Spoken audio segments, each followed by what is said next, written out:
పూజలు, వ్రతాలు, నోములు చేసేటప్పుడు కలశం పెట్టడం ద్వారా శుభ ఫలితాలు కలుగుతాయండి. అసలు పూజల్లో కలశం ఎందుకు పెడతారు? అలాగే కలశంపై ప్రతిష్ఠించిన కొబ్బరికాయని ఏం చేయాలి పూజ అనంతరము? కలశంలో ఎటువంటి మంగళకరమైన ద్రవ్యాలను వెయ్యాలి అనేది షేర్ చేయబోతున్నానండి. ముందుగా ఇప్పుడు వరలక్ష్మి వ్రతం జరుగుతుంది కదండి. శ్రావణ మాసంలో తప్పకుండా వరలక్ష్మి వ్రతం చేసుకున్నవారు పూజా కలశాన్ని ఎలా ఏర్పాటు చేయాలనేది షేర్ చేయబోతున్నాను. ఎక్కడక్కడో స్కిప్ చేయకుండా చూసేయండి. మన ఛానల్ని కొత్తగా చూస్తున్నారండి, ఛానల్ని సబ్స్క్రైబ్ చేయండి, అలాగే లైక్ చేయండి, షేర్ చేయండి. పక్కనే ఉన్న బెల్ ఐకాన్ని క్లిక్ చేస్తే నేను పెట్టే ఇలాంటి వీడియోస్ ఎన్నో మీ దాకా వస్తాయి. పూజ చేసేటప్పుడు పుణ్యతీర్థంలో లభించే జలం తీసుకుంటే చాలా మంచిదండి. కానీ అన్ని చోట్ల అలాంటి జలం లభించదు కనుక మనమంతా దగ్గరలో ఉన్న బోరు నీరు కానీ బావి నీరు కానీ తీసుకొచ్చుకొని కలుషంలో పోయడం వల్ల ఆ దేవతలను ఆహ్వానిస్తాం కదండి. అంటే ఆ నీరు అంతా పవిత్రం అవుతుంది, ఆ జలం అంతా. అదండి అర్థము. అందుకనే బోరు నీరు కానీ బావి నీరు కానీ తీసుకొచ్చుకొని మనం కలుషంలో ఏర్పాటు చేసుకుంటే చాలా మంచిది. ఆ వీలు లేని వారైతే బోరు నీరు వాడవచ్చు అండి. అసలు పూజల్లో కలుషం ఎందుకు పెడతారు అనే విషయాన్ని తెలుసుకుందామా? పూజల సమయాలలో, వివాహాది శుభకార్యాలలో తప్పకుండా కలశాన్ని అనేది తయారు చేసి పూజలు నిర్వహించడం ఆనవాయితండి.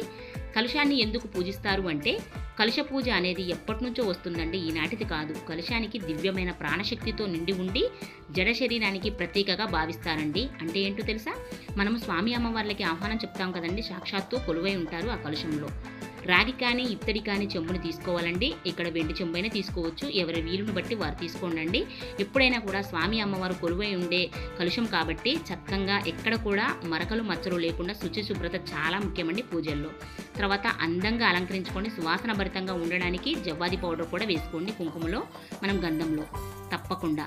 కొబ్బరికాయ ఆకులు దేనికి ప్రతీకో తెలుసా అండి? సృష్టికి ప్రతీకగా పేర్కొంటారండి. ముఖ్యంగా ఇక్కడ రాగి చెంబు తీసుకున్నాను నేను. అందంగా కుంకుమ బొట్లు, గంధం బొట్లు, వివిధ బొట్లుతో అలంకరించుకున్నాను.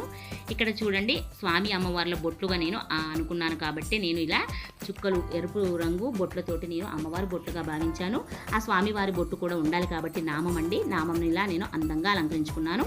తర్వాత మనకు ముఖ్యమైనది ఏంటి అంటే కంకణం అండి. కంకణ ధారణ కూడా చేయాలి. కంకణ ధారణ చేసేటప్పుడు తెలుపు రంగు దారపోగులను 9 తీసుకోవాలండి. తీసుకొని మనము తెలుపు రంగుగానే డైరెక్ట్ కట్టకూడదండి.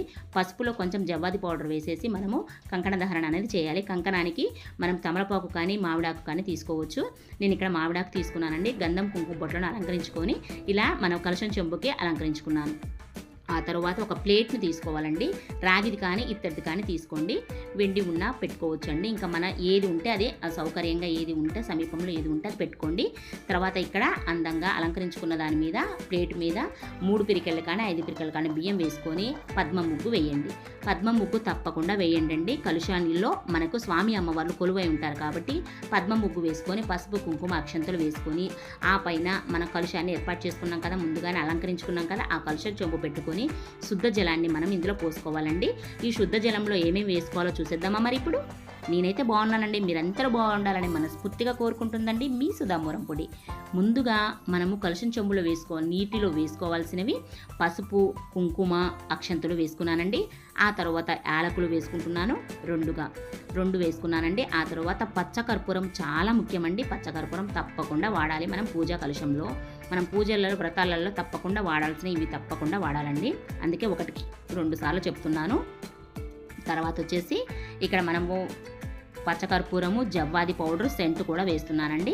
ఆ తర్వాత 1 రూపీ కాయిన్, ఒక పుష్పము, ఎరుపు రంగు పుష్పము ఉంటే వేసుకోండి. ఇంకా పూజ అంటే అన్ని రంగుల పుష్పాలు తెచ్చుకుంటాం కదండి, ఎరుపు రంగు పుష్పం మాత్రం వాడుకోండి చక్కగా. తర్వాత వచ్చేసి ఇక్కడ తమలపాకులు కానీ మామిడి ఆకులు కానీ వేసుకోవచ్చండి. ఇంకా నేను పూజ అయిపోయింది, మీకు ఎవరికైనా హెల్ప్ అవుతుంది అనేసి నేను ఇలా మళ్ళీ ఒకసారి తయారు చేసి మీ అందరికీ షేర్ చేస్తున్నానండి. ఎవరికైనా ఒకరికి హెల్ప్ అయినా నేను చాలా హ్యాపీగా ఫీల్ అవుతాను. ఇక్కడ చూసారా, కలశం కొబ్బరికాయని కూడా నేను అందంగా అలంకరించుకున్నాను. ఇక్కడ బొట్టు, కళ్యాణ బొట్టు అంటామండి మేము, మా వైపు అయితే కళ్యాణ తిలకాన్ని ఏర్పాటు చేసుకున్న అమ్మవారి బొట్టు పెట్టుకొని ఆ తర్వాత చుట్టూత బార్డర్ లాగా వేశాను కదండి, అది బాల్స్ చైను, స్టోన్ చైన్ తోటి అలంకరించుకున్నాను. ఎప్పుడైనా కూడా అమ్మవారు అలంకార ప్రియురాలు కాబట్టి అందంగా అలంకరించుకోవడానికి ప్రయత్నించండి. ఇక్కడ కొబ్బరికాయలు ఆకులండి, మనము ప్రతీక దేనికంటేనండి సృష్టికి ప్రతీకగా పేర్కొంటామండి. మామిడి ఆకులు కానీ తమలపాకులు కానీ ఉంటే మనం కలశం కొబ్బరికాయలు 5 కానీ వేసుకోవాలండి. 3 అసలు వేయకూడదు, 5 వేయండి. ఒకవేళ లేనట్లయితే 3 అయినా వేసుకోండి. ఇక్కడ పీటీ అంటారండి, పీటీ ఫోల్డింగ్స్ కూడా నేను ఒకసారి చూపించానండి ప్రీవియస్ వీడియోలో. ఎవరికైనా హెల్ప్ అవుతుందంటే డిస్క్రిప్షన్లో లింక్ ఇస్తాను, ఒకసారి చెక్ చేసేయండి.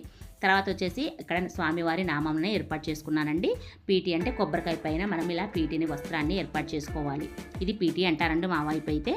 అమృతాన్ని కూడా సాక్షాత్తు సాగర మదనము చిలికేటప్పుడు అమృతం పుడుతుంది కదండి, భగవంతుడు కలుషంతో తీసుకొస్తాడంటండి అమృతాన్ని. కాబట్టి పూజల్లో అత్యంత ప్రాధాన్యం ఇస్తూ ఉంటారు.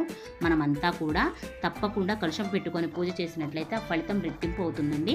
నెక్స్ట్ వచ్చేసి మనము కొబ్బరికాయని ఏం చేయాలో, ఇంకా అలంకారానికి సంబంధించిన మనం జ్యువెలరీస్ మొత్తం వేయొచ్చండి. కానీ జ్యువెలరీ మనం వాడినవి అయితేనండి తప్పకుండా పాలల్లో నీళ్ళల్లో కడిగి అమ్మవారికి అనేది ఏర్పాటు చేసుకోవాలంటే కలుషానికి అలంకరించుకోవాలి. ఇక్కడ రూపు తీసుకున్నానండి, రూపు కూడా నేను అమ్మవారికి వేసుకుంటున్నాను. లేనట్లయితే మనం పసుపు కొమ్ము కూడా ధారణ చేసుకోవచ్చు. ఎరుపు రంగు గాజులు అంటే అమ్మవారికి చాలా ఇష్టం కాబట్టి ఎరుపు రంగు గాజులను నేను ఏర్పాటు చేసుకున్నాను. పుష్పాలు అన్నీ అలంకరించుకోవచ్చు అండి. ఇంకా మనము ఇక్కడ నేను ఏ విధంగా అలంకరిస్తున్నానో అలా అలంకరించుకోండి. ఇంకా నెక్స్ట్ వచ్చేసి మనం కలుషం కొబ్బరికాయని ఏం చేయాలి అనే విషయానికి వస్తేనండి, మనం కలుషం కొబ్బరికాయ పూజ అనంతరం బ్రాహ్మణునికి దానం చేసి అంటే ఇచ్చి మనం పాదాభివందనం చేసినట్లయితేనండి ఆ పూజా ఫలితం రెట్టింపు అవుతుందండి. ఒకవేళ మనకు బ్రాహ్మణుడు అందుబాటులో లేనట్లయితేనండి పారే నీరు ఉంటుంది కదండి, పారే నీరులో కూడా వదిలివేయవచ్చు తప్పకుండా.